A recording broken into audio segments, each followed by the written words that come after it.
तो बच्चों हम जैसे ही पढ़े थे, जैसे पढ़े थे पिछले एपिसोड में हम क्या पढ़े थे कि मुंह से निकल पड़ा। किसके मुंह से निकल पड़ा? मदन के मुंह से। किसे देख के? वो चिड़िया जो था उसका मुंह किधर से निकला था? दोनों पत्तियों के बीच से। तो उसको देख के मदन के मुंह से क्या निकल पड़ा बच्चों? मुंह से निकल पड़ा ताक झांक का खजत है। ताक झांक का खजत है। तीनों पंक्तियों को रटते हुए वो चलता गया। देखो बच्चों, वो वही उसको मैं पहले बताया था आपको। क्या देखा मदन ने देखा कि क्या देखा? डाली के ऊपर बैठ के एक छोटा सा चिड़िया क्या कर रहा है? अपना सिर निकाल के पत्तियों के बीच इधर उधर झांक रहा है। तो वो क्या लिख दिया उसके बारे में? तांग झांक का खजद है। तीनों पंक्तियों को रटते हुए वो चला गया। 3 पंक्ति हो गया उसके पास। ठीक है बच्चों, तो रटते रटते उसे अपने आप एक और पंक्ति सूझ गई। देखो बच्चों, उसको पढ़ते पढ़ते वो जा रहा था।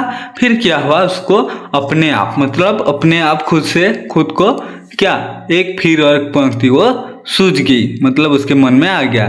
हम जानत का ढूंढत है। देखो बच्चों, वो क्या आया सेकंड थर्ड में? फोर्थ में क्या आया? 4 नंबर में हम जानत का ढूंढत है। हम जानत का ढूंढत है। अब तो सचमुच उसके मन में लड्डू फूटने लगे। देखो बच्चों, जैसे पता और एक लाइन बोल दिया, 4 लाइन हो गया हम जानत का ढूंढत है बोल के, तो उसके मन में लड्डू फूटने लगे। बच्चों देखो बेटा, मन में लड्डू फूटता सुने हो ना बच्चों? ऐसे ही उसके मन में लड्डू फूटने लगा, मतलब वो खुश हो गया बहुत। फिर कितने आराम से वो कविता रचना चला जा रहा था। देखो बच्चों, क्या कर रहा था? कितने आराम से वो कविता रचता चला जा रहा था, मतलब लिखता चला जा रहा था। ठीक है बच्चों, तभी फिर क्या हुआ? तभी उसे सर की आवाज सुनाई पड़ी। तभी उसे कैसा आवाज सुनाई दिया? सर करके एक आवाज सुनाई पड़ा। ठीक है बच्चों, मतलब सुनाई दी। ठीक, मदन ने क्या किया फिर? मदन ने चौंक कर देखा कि एक सांप रेंगता जा रहा है, मतलब जा रहा था। सॉरी बच्चों, ये गलत पढ़ दिया मैं। क्या देखा? तभी उसे सर की आवाज आया जैसे ही वो देखा कि एक सांप रेंगता जा रहा था। देखो बच्चों, जैसे वो देख लिया कि एक सांप रेंगता जा रहा है। क्या कर रहा है? रेंगते रेंगते जा रहा है। सांप कैसे जाता है? आप बच्चों सांप कभी देखे हो क्या? अगर नहीं देखे हो तो ये देखो, ये है सांप। ये क्या है? सांप। देखो बच्चों, जैसे ही वो देखा रेंगते हुए जा रहा था, तो उसने आगे की पंक्तियां भी तैयार कर ली। आगे की पंक्तियां भी क्या कर ली बच्चों? तैयार कर ली। तो आगे और एक पंक्ति उसने तैयार कर दी, मतलब और एक लाइन लिख दी। क्या लिखा? देखो बच्चों, सरक सरक कहाँ भागत है। क्या लिखा बच्चों? सरक सरक, मतलब धीरे धीरे खिसक खिसक कर कहाँ भाग रहे हो, ऐसे बोला। फिर क्या बोला? जानत है हम देखत है। क्या बोल दिया उसने? जानत है हम, जानत हो हम देखत है, जानत है हम देखत है। तो हमसे न बच सकत है। अब केवल एक पंक्ति बाकी रह गई थी। देखो बच्चों, क्या क्या लिख दिया? जानत है हम देखत है, हमसे ना बच सकत है, ऐसे बोल दिया। अब केवल एक बाकी रह गई थी, और एक सिर्फ और एक, मतलब बच्चों और एक लाइन लिख देगा तो उसका पंक्ति मतलब वो जो कविता है पूरा कंप्लीट हो जाएगा। ठीक है बच्चों, देखो क्या हुआ। पर मदन क्या निश्चिंत था कि वो पंक्ति भी चलते चलते सूझ जाएगी, लेकिन और एक पंक्ति जो बाकी था बच्चों, वो क्या सोचा? मदन निश्चिंत था, मतलब थोड़ा सा भी चिंता नहीं कर रहा था। उसको हम निश्चिंता कहते हैं। निश्चिंत मतलब चिंता कुछ भी नहीं करना। ठीक है, तो उसको हम निश्चिंत कहते हैं। ठीक है, और चलते चलते सूझ जाएगी बोल के सोचते सोचते चला गया आगे। फिर देखो क्या हुआ बच्चों। राजधानी पहुंचा तो राजमहल का रास्ता ढूंढने की समस्या खड़ी हुई। देखो बच्चों, जैसे ही राजधानी वो पहुंच गया तो उसको रास्ता ढूंढने में समस्या हुई। जैसे बच्चों आप कहीं पे जाते हो और कोई जगह को नहीं दिखे हो, उसे चले गए हो उधर, तो क्या चलेगा? कैसा लगेगा आपको?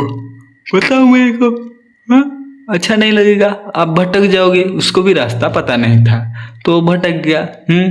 फिर कहाँ समस्या खड़ी हुई, मतलब बहुत ही प्रॉब्लम क्रिएट कर दिया वो, मतलब पता नहीं है कैसे जाऊंगा, कहाँ राजभवन है। पास में खड़े एक आदमी से मदन ने पूछा। देखो बच्चों, किससे पूछा हो? पास में एक आदमी खड़ा था, उससे मदन ने पूछा। क्या पूछा?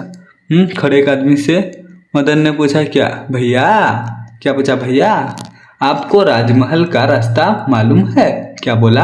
आपको राजमहल का रास्ता मालूम है क्या भैया? बता दो, अगर पता है तो, आपको मालूम है तो, ठीक है। तो वो भाई साहब क्या बोले? क्यों नहीं? क्या बोले? क्यों नहीं? उस आदमी ने उत्तर दिया ऐसे, क्यों नहीं? मुझे नहीं तो और किसे मालूम होगा। ऐसा क्या बोला बच्चों? मुझे नहीं तो और किसे मालूम होगा भाई, मेरे को सब मालूम है, ऐसा बोल दिया वो भाई साहब ने, ठीक है। मदन ने सोचा कि अवश्य यह राजमहल का ही कोई कर्मचारी होगा।